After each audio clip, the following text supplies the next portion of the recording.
Muy buenos días a todos. Estamos dando inicio al comité GSC correspondiente al 31 de marzo de 2020, último día de este primer trimestre de año. Con respecto al calendario económico, todo el mundo está hablando hoy de las cifras del PMI manufacturero de China, el cual pues repuntó de manera acelerada desde niveles de 36 puntos marcados en el mes de febrero, también un dato muy por debajo de lo que en su momento se esperó, hacia una cifra de 52. Algunos están hablando sobre este indicador, generando dudas acerca de la calidad de la información del caso chino. Ya hemos visto muchas críticas en diferentes frentes sobre estos datos.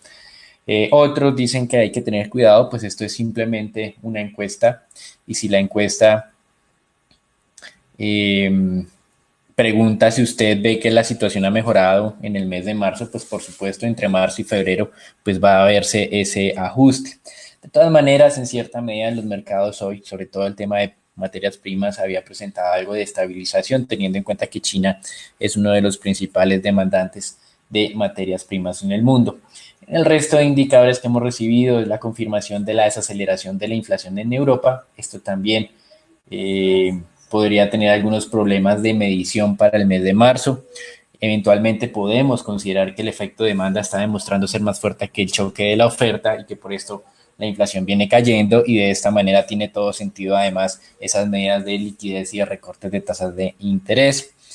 Para el caso de países emergentes, eventualmente puede ser que el choque de corto plazo de oferta sea más grande, además de las depreciaciones de sus monedas generen transmisión de inflación desde productos importados hacia pues, la inflación al consumidor, pero digamos que continuamos pensando que también para estos, en el mediano y largo plazo, el choque de demanda será más fuerte. Por lo tanto, nos queda simplemente para la jornada algunos indicadores en América Latina. Fue publicada las cifras de ventas minoristas en Chile, fuerte reporte en febrero, un repunte en febrero muy bueno. Recuerden que para marzo pues tenemos todas estas medidas de aislamiento donde no somos muy optimistas.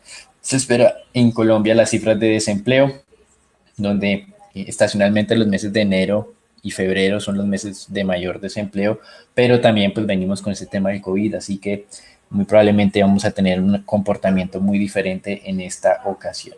Y para finalizar, algunos indicadores en los Estados Unidos, donde viene las mediciones de confianza del consumidor, otra encuesta, vamos a ver qué tan afectados están los consumidores. Se espera un fuerte retroceso desde 130 unidades, que son los máximos históricos, hasta las 110, un retroceso pues no visto en mucho tiempo. En América Latina tendremos la reunión del Banco Central de Chile, quienes están tomándose la tarea muy en serio de recortar el costo del crédito. Ya para hoy los economistas están calculando con alta probabilidad un nuevo recorte de 50 puntos básicos. Veremos si se refrenda o no esta expectativa. Desde el lado de los mercados accionarios, ayer una jornada externa positiva, no tanto en Colombia. Internacionalmente se está hablando, por lo menos en Estados Unidos, de un nuevo paquete de estímulo fiscal. Ya sería el cuarto, a pesar de que la semana pasada solo aprobaron uno ya de 2 trillones de dólares, que había sido el más grande de la historia. Los demócratas están dando forma a este nuevo paquete, con lo que esperan ayudar un poco más a los mercados hipotecarios. Allá lo explicábamos en el comité, que por los incumplimientos de las personas este podría caer en una crisis. También ayudas más rápidas para el sector turístico, transferencias directas a ciudadanos y fondos adicionales para algunas agencias del Estado que han solicitado cerca de 600 billones de dólares. El sector salud ayer fue especialmente positivo, impulsado por lo que mencionábamos ayer de este nuevo kit de pruebas de Abbott, que se demoran 5 minutos en tomar la prueba y 13 minutos adicionales para definir si está o no contagiado. Y también, por otra parte, se tiene anuncios de una vacuna de Johnson Johnson, que consideran que su nueva tecnología va a ser muy efectiva, por lo cual ya se está aventurando a decir que para septiembre estará haciendo pruebas en humanos y para comienzos del próximo año, con la fábrica que va a construir con recursos públicos de $1 billón, empezará a hacer la producción de estas vacunas. Hemos visto muchas advertencias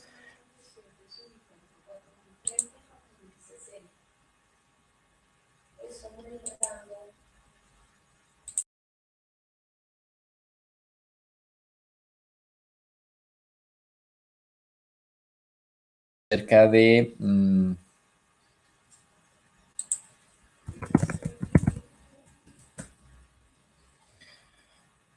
los tiempos normales para sacar vacunas. En un documento, un artículo de Bloomberg, nos aseguraban que una vacuna puede durar años hasta poder salir al mercado. Obviamente estamos en momentos especiales y al parecer van a tomar algunos riesgos de no hacer los estudios completos de efectos colaterales. Por ejemplo, ha habido vacunas que han generado durante un periodo de tiempo pues más adelante efectos de artritis y que luego pues han tenido que salir del mercado. Pues en estas circunstancias parece que esos eventos colaterales no van a ser tenidos en cuenta y simplemente si van a servir para dar protección en contra de este coronavirus, seguramente van a tomar el riesgo de pues suministrarlas de manera comercial. Probablemente tengamos algunos inconvenientes más adelante pues por esta moderación en las exigencias o en las precauciones que normalmente se tienen. Estas vacunas que pues tanto se hablan, tenemos cerca de 8 compañías identificadas trabajando en diferentes o desde diferentes ángulos. Sí, consideramos que pues va a salir para el próximo año, teniendo en cuenta pues esta altos volúmenes de inversión en el interés mundial, no solo particular, sino mundial, pues para hacer algo rápido. Mientras tanto, en Europa comienza la moderación de la expansión del COVID-19 en España y en Italia, aunque ambos países ya alcanzan cerca de 100.000 casos de contagio y 10.000 muertes. Obviamente Italia pues un poco más arriba que España. La Organización Mundial de la Salud considera que Europa ya está cerca de su pico de contagio. Esperemos que no haya nuevas oleadas como normalmente ocurren en este tema de pandemias. Así ha ocurrido en la historia. En 1918 con la gripa que se llamó la gripa española, se tuvo 3 olas de contagio en los Estados Unidos entre 1918 y 1919. En Nueva York, lo que tenemos es que está en pleno auge con la identificación de casos, son 40.000 casos aproximadamente. En Estados Unidos son más de 160.000, con más de 3.000 muertes, así que hacia adelante se espera que incremente pues, el número de víctimas fatales. Los funcionarios en los Estados Unidos han cifrado que puede alcanzar hasta las 200.000 muertes, lo cual parece, desde los cálculos preliminares que habían manejado hace unas 3 semanas, algo moderado, aunque es una cifra pues obviamente muy significativa. Recuerden que por la influenza anualmente en los Estados Unidos durante los últimos 5 años ha rondado las muertes solo por influenza entre unos 15.000 y 60.000. Así que pasar con este coronavirus a 200.000, si bien es cierto, es fuerte, parece que sería muy moderado frente a, pues, a lo que ha venido ocurriendo en otras partes del mundo. También ayer tuvimos una rueda de prensa de cerca de 1 hora del presidente de los Estados Unidos mostrando sus avances desde el lado de el conocimiento de la velocidad del contagio. Afirmó que se llevan más de 1.000.000 de pruebas realizadas, que ningún otro país en el mundo ha logrado eso en tan corto plazo y que ellos realmente conocen qué es lo que está ocurriendo. Pues bueno, esto seguramente luego de las críticas cuando él salió hace unas 3 semanas o un mes diciendo que este coronavirus estaba completamente contenido. Goldman Sachs está calculando en términos anualizados que la economía estadounidense se va a contraer el 34%. Esto en términos prácticos quiere decir que muy probablemente la contracción solo del segundo trimestre del año pueda ser del 8%. Cuando lo anualizan, mal hecho, pero pues muy aproximado es casi multiplicar eso por 4. Otras firmas como UBS critican este tema de la anualización en estos momentos tan particulares. Dice que eso se puede utilizar bajo escenarios normales de dinámica de economía, pero que en este es inusual. Uno no puede esperar que durante todo el año pues, la economía se contraiga a esta velocidad. La semana pasada Goldman Sachs había calculado que esa contracción anualizada iba a ser del 24, es decir, la subió 10 puntos. Pero también está esperando una rápida recuperación, es decir, una recuperación en V, que es pues, lo más positivo para los mercados de capitales en caso de que se llegue a confirmar. El desempleo aumentaría hasta niveles de un 15% para mitad de año. Esto es lo que está calculando Goldman Sachs desde una previsión anterior del 9%. Recuerden que el desempleo en Estados Unidos, por lo menos al cierre del mes de febrero, está en sus mínimos históricos del 3,5%. Estamos hablando de que hay que multiplicar casi por 5 lo que va a ocurrir en esta parte de desempleados. Y una visión más preocupante sobre estas cifras del mercado laboral la dio el mismo presidente de la Reserva de San Luis, augurando que la tasa de desempleo no se va a ir al 15, sino el doble, 32%, con 42 millones de desempleados. Ya estamos viendo que las minoristas en Estados Unidos están de alguna manera cesando empleados y en suma, de acuerdo a Bloomberg, van 500.000 que están en sus casas. Esto es lo que está aumentando la preocupación de un choque fuerte y estas contracciones que están calculando Goldman Sachs de alguna manera.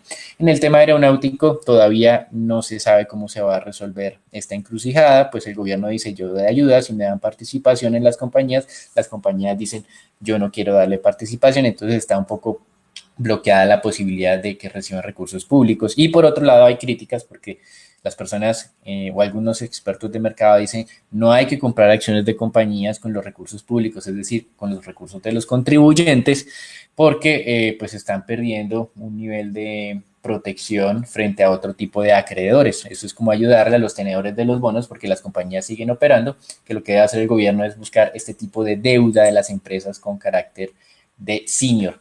Goldman Sachs está haciéndole un seguimiento a la revelación de compañías de suspensión temporal de recompra de acciones. Dice que ya tiene cerca de 50 de las 500 compañías que están en el Standard & Poor's 500 frenando estas operaciones por un monto total que se venía cercano a los 190 billones de dólares. Esta era una de las principales fuerzas de valorización durante los últimos años, teniendo en cuenta pues que no se estaba viendo ingreso de inversionistas como tal el mercado accionario estadounidense, a pesar de que se estaba valorizando, porque las mismas empresas eran las que estaban recomprando sus acciones. Ya hablamos de la sorpresa positiva del PMI en China, aunque con algo de reserva, y el desempleo en Alemania nos mostró unos indicadores donde se aumentó un poco más. Un poco más de lo que se había anticipado. En temas de monedas, hay algo de recuperación del dólar hoy, frente a monedas reserva, eso se mide a través de este índice de XY, y habíamos visto por lo menos hasta antes de que abriera el mercado colombiano eh, una estabilización de la cotización frente a monedas de América Latina, lo estamos viendo en este momento, eventualmente el repunte o la estabilización del mercado petrolero estaba ayudando en ese frente. Desde el lado del petróleo se está especulando ahora que la reactivación de las refinerías en China va a ser más rápida y que incluso esta semana llegarían a los mismos niveles de precrisis. Esto podría ser cierto si China estuviera aislado en el mundo, pero ahora resulta que eh, las suspensiones de actividades no son en China, sino en el resto de países que también son socios comerciales de ellos, así que es difícil validar esta expectativa. También se está especulando mucho con que las compañías en Texas, una de las principales zonas de producción de petróleo del mundo, acepten este recorte del 20% que se está hablando. Y también ayer se especulaba con la reunión del presidente Trump y el presidente ruso Putin hablando sobre la estabilidad del mercado petrolero, pero pues la realidad, como hemos mencionado ya hace cerca de una semana, es que los expertos consideran que el exceso de oferta de corto plazo del mercado petrolero podría llegar a los 20 millones de barriles. Esto lo confirmó también Citigroup, es decir, uno más en la lista. Goldman Sachs es aún ahora más negativo, dice que será un exceso o una caída de la demanda de 26 millones de barriles. Y por otro lado, la firma IHS Market, que es la que calcula los PMIs, considera que la caída de la demanda será de solo 16 millones de barriles, que es igual mucho, pero que al mismo tiempo también rápidamente para el segundo trimestre de este año la producción mundial va a caer cerca de 10 millones de barriles porque la señal de precios así lo está haciendo. Será la expulsión de los productores menos eficientes, así que hay que tener mucho cuidado en América Latina, como habíamos mencionado en el comité de ayer. Desde el lado de la renta fija, nos gusta la evolución, continuamos viendo estabilización en esas volatilidades de las tasas de interés. Tasas hoy de tesoros a 10 años están en el 0.69%. Con respecto a los indicadores de este mercado, la inflación en Europa, como mencionábamos, está descendiendo, pero hay que tener cuidado. Hay muchos negocios que están cerrados, entonces no pueden tomarle el nivel de precios a estos negocios y probablemente hayan tenido que utilizar los previos. Por otro lado, el Parlamento de Japón aprobó su mayor plan de activación o de reactivación económica, más de 500 billones en este plan. Y en México, finalmente, la realidad superó a la ficción del presidente AMLO y tuvo que declarar la emergencia de salud cuando pasó la cota de los 1.000 contagiados. En Chile, como mencionábamos, Banco Central probablemente recorte hoy la tasa a un nuevo mínimo histórico del 0,50%. Eso es todo por ahora. Los dejamos con Daniela, Sharon y Raúl para la información del mercado colombiano.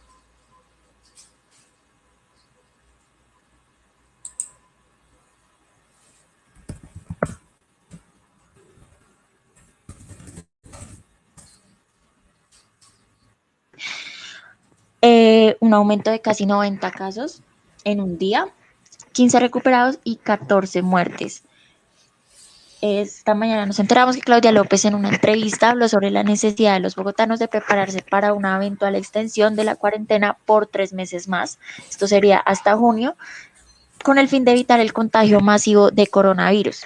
La entrevista dejó entrever que el Distrito Capital está preparando medidas económicas para atender con alimentos y subsidios a los ciudadanos afectados por causa del impacto económico que ha generado el coronavirus.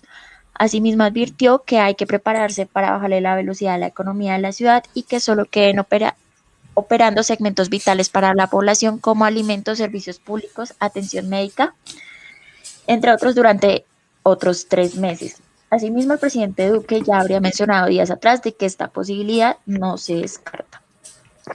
Por otra parte, el ministro de Industria y Comercio, José Manuel Restrepo, reveló que el gobierno va a hacer un monitoreo constante de los precios de los bienes básicos que se necesitan en esta época de cuarentena y aislamiento.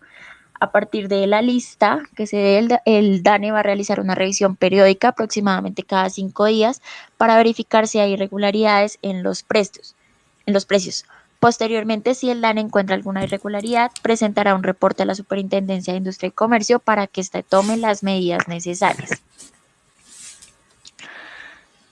También el director del Departamento Nacional de Planeación, Luis Alberto Rodríguez, indicó que el monto de la compensación del IVA para los hogares más vulnerables será de 75.000 pesos cada 2 meses.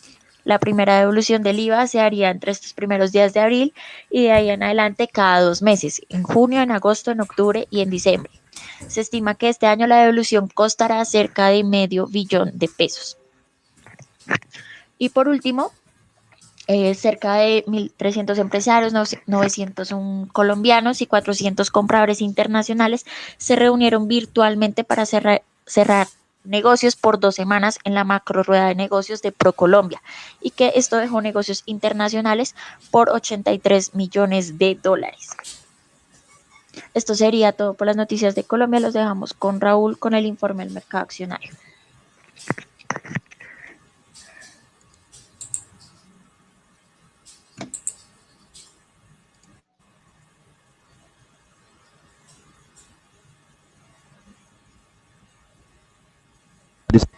La jornada del día de ayer se mantuvo relativamente estable, perdió un poco de esas preocupaciones por la debilidad de los precios del crudo, lo que cada vez más incrementaría la posibilidad de una reducción de la calificación crediticia del país. Cabe recordar que ya se pronunció Standard & Poor's, en la cual disminuyó la perspectiva de neutral a negativa.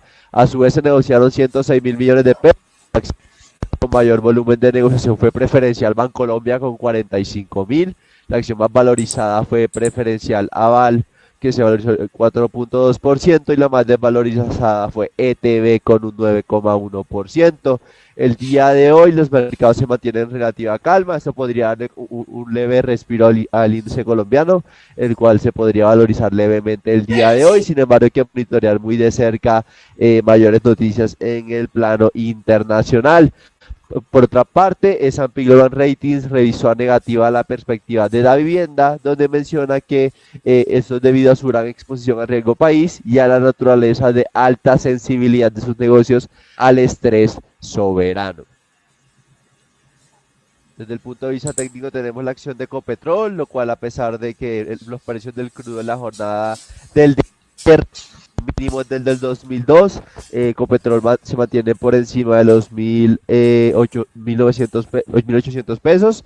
Lo anterior principalmente, el día de hoy está cotizando cerca a los 1.910 pesos. Lo anterior principalmente fundamentado ante la aprobación del dividendo. Cabe recordar que la rentabilidad del dividendo al precio de ayer era cercana al 10%. Consideramos que es mucho riesgo que habría que asumir para poder ganar este dividendo en estos niveles. Hay que seguir muy de cerca el comportamiento de los precios del crudo, el cual podría extenderse 1, 2, 3, varios de los $30, y en la medida de que cabe recordar que los $30 tan solo es el precio de equilibrio de Ecopetrol, es decir, esperaríamos unos precios del crudo que tengan superior a los $30 para que Ecopetrol empiece a reportar ganancias. En pocas palabras, si el entorno se extiende unos meses más, podríamos estar hablando que Ecopetrol no repartiría dividendos en el 2021. Y a su vez cabe recordar qué pasa con el precio de la acción posterior a la fecha ex dividendo. Y finalmente tenemos la acción del Grupo Nutresa, la cual en la jornada del día de ayer se desvalorizó el 2,5%, principalmente de Nutresa, que se ha observado relativamente más resiliente que otros emisores. Consideramos que esto sería uno de los sectores que tendría menos impacto desde el punto de vista operacional, donde el- las ventas locales se podrían incrementar o tal vez mantener estables, principalmente ante esta aceleración del consumo de los hogares por la cuarentena de COVID-19, y a su vez los ingresos internacionales se verían favorecidos por la devaluación del peso colombiano. Cada vez más suma puntos por ser un emisor bastante defensivo en contra de este entorno retador que hemos observado en las últimas semanas. Esto fue todo por el mercado accionario y los dejamos con dólar con Daniel.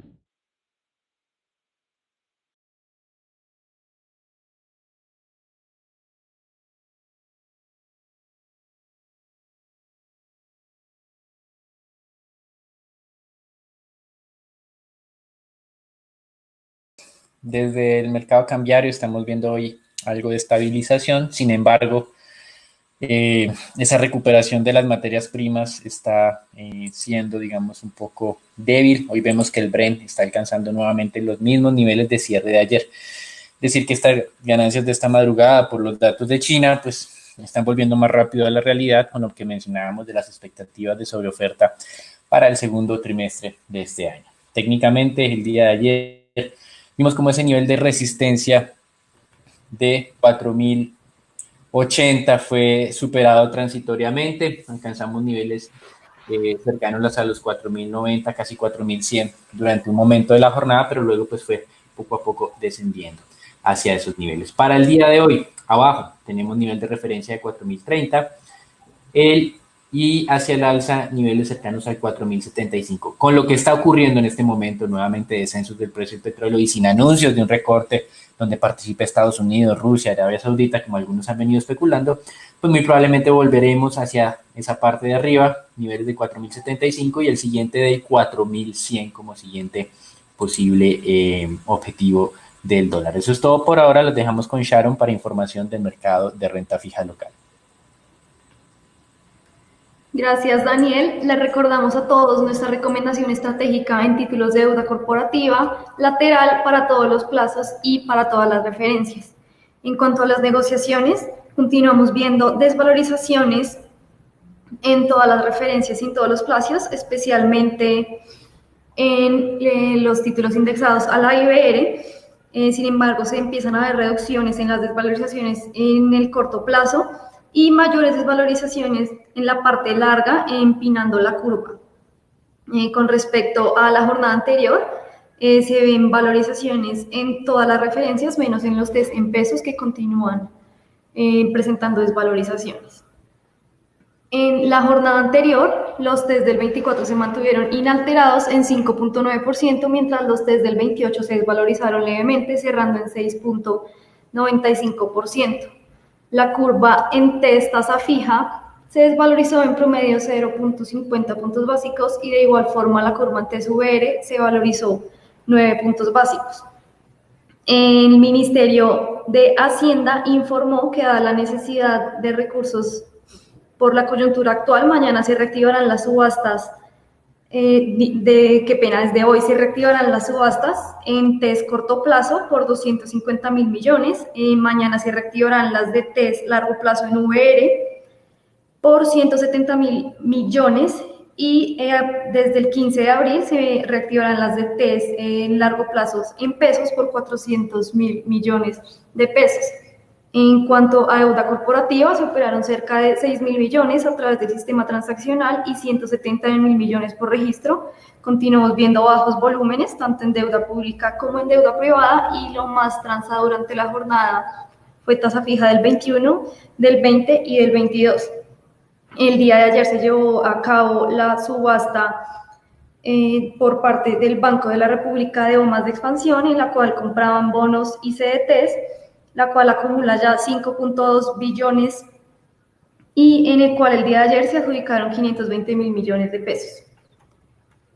Eso fue todo por el comité del día de hoy. Los esperamos mañana en una nueva edición y no olviden seguirnos en nuestras redes sociales.